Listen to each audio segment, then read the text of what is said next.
Hello, my name is Lydia COF, and today I'm going to be speaking on the topic of kneeling during the national anthem.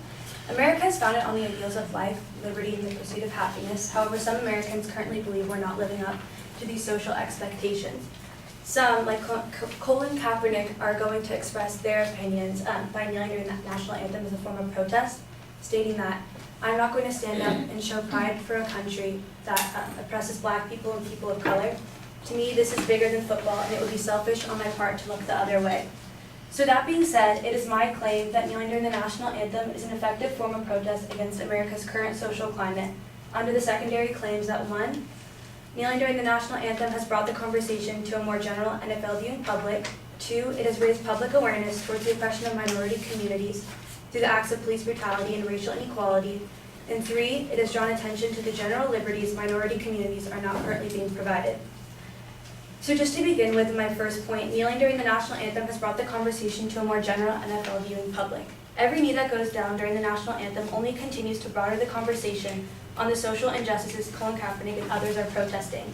And although these protests started in football, it has bled into sports like basketball, women's soccer, and even baseball. And some athletes like Megan Rapinoe of the women's soccer team have stated that their kneel is a quote-unquote kneel to Kaepernick, according to Check Down Sports, showing their sense in unity and cause. And discussion forums on this topic are all over the 24-hour news cycle. So it's being aired from ESPN to CNN and Fox News, and even on minor platforms like BuzzFeed, showing the widespread audience these media outlets are allowing this topic to be discussed to.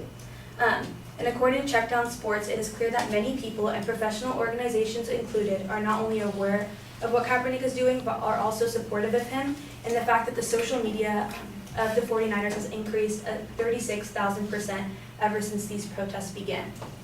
And that leads me to my next point, that these protests have raised public awareness towards the oppression of minority communities through acts of police brutality and racial inequality. So police brutality used to only be a conversation discussed by communities that were affected by it, but through these protests, the topic has become more of a nationwide concern and a casual topic of conversation. According to Kaepernick, there are bodies in the street and people getting paid leave to get away with murder. And according to policeviolence.org, a national database, 931 people have been shot and killed by police in 2017 alone, many of which people like Kaepernick believe were done unjustly, so like the killings of Tamir Rice, Ayanna Jones, Sandra Bland, and Eric Gardner. And although the emergence of conversation against police brutality started in Ferguson as it led to the first protest against police brutality in other cities, and the killing of Oscar Grant really emerged the Black Lives Matter movement, it wasn't until Kaepernick kneeling during the national anthem that these concerns became more political and generated a wider audience than both of these movements combined. And we were able to see tangible effects of these protests with the fact that the 49ers franchise has announced that they're donating $1 million to improving the inner cities of the Bay Area by fostering economic equality and communication and collaboration between the law enforcement in that area, and Kaepernick alone has pledged his own $1 million to addressing the same issues by Slate News. And so by these actions taking place, we're able to see tangible results of these anthem protests and their positive effects on society as a whole. And so that leads me to my last point, that these anthem protests draw attention to the general liberties minority communities are not currently being provided. So since these protests have labeled the disparity between white and Black communities so much, it's almost objective, we are able to see more tangible steps we can make towards change. And so, as I mentioned in my intro, our national anthem represents us breaking away from Britain and having a better life of freedom. But this freedom currently isn't being provided, and through these protests, we are being able to think and talk about sports and symbology and patriotism in a new way, and it's changing the way we're discussing it. And although people are quick to judge Kaepernick and knock his protest, they're still continuing to have the conversation that he wants them to have, according to Slate News.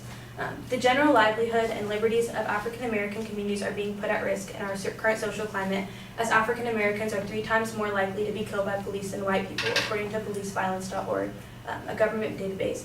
And through these protests, it has inspired football players and other athletes to speak up about racial violence and police violence in a way that reporters, fans, and team owners are actually paying attention to, according to Slate News.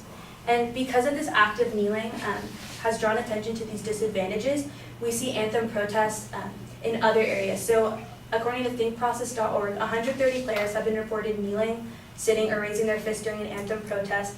Protests have been held at 52 high schools, 43 colleges, 1 middle school, 2 youth leagues across 35 states, and even 3 nations abroad, showing us the widespread new concern of the public towards racial inequality.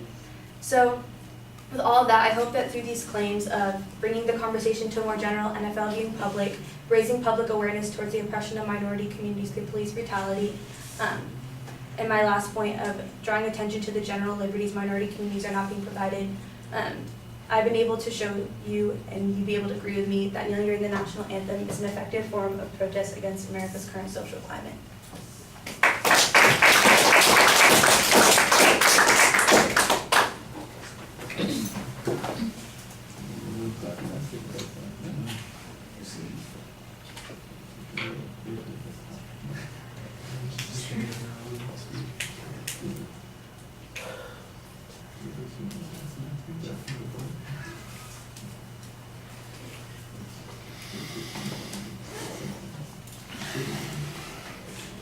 Okay, well, the structural stuff is all good. It's easy to follow for the most part.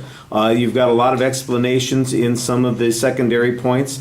I think that some of the information that you have is not quite as clearly explained or presented as it could be. I'm trying to figure out, for example, how you get 36,000 times greater social media and how that was measured. Somebody came up with that, and it's not quite clear. And why that's important, for instance, that's a little problematic. The donations that are stimulated by the activity, I think that's definitely something that's tangible, that it's made an impact on these issues or it's changed the focus on that, I think, is probably pretty straightforward to demonstrate, although I do think there is the potential alternate argument that suggests that what this has really done is raise a discussion of other issues rather than the ones that are being talked about, that those other issues, the ones that you're being talked about, you mentioned the people, you had 4 particular names that you mentioned at one point who were victims of police egregiousness, or and the movement of Black Lives Matter gets discussed, and the question then becomes, well, which is the cause and which is the effect? Did Kaepernick's activity bring those two to the forefront, or is their fact that they're talking about those things and those events happening causing Kaepernick to then talk about it himself? So it's a question of causality on that particular point that I think is a little bit problematic. The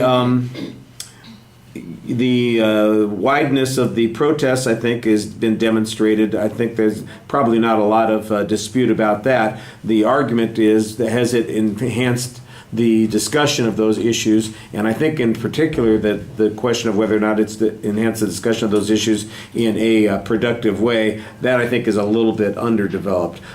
You're rushing the material when you're speaking. I know you're trying to get done, and there's a lot to talk about, but you want to talk to us a little bit more. All right, thank you.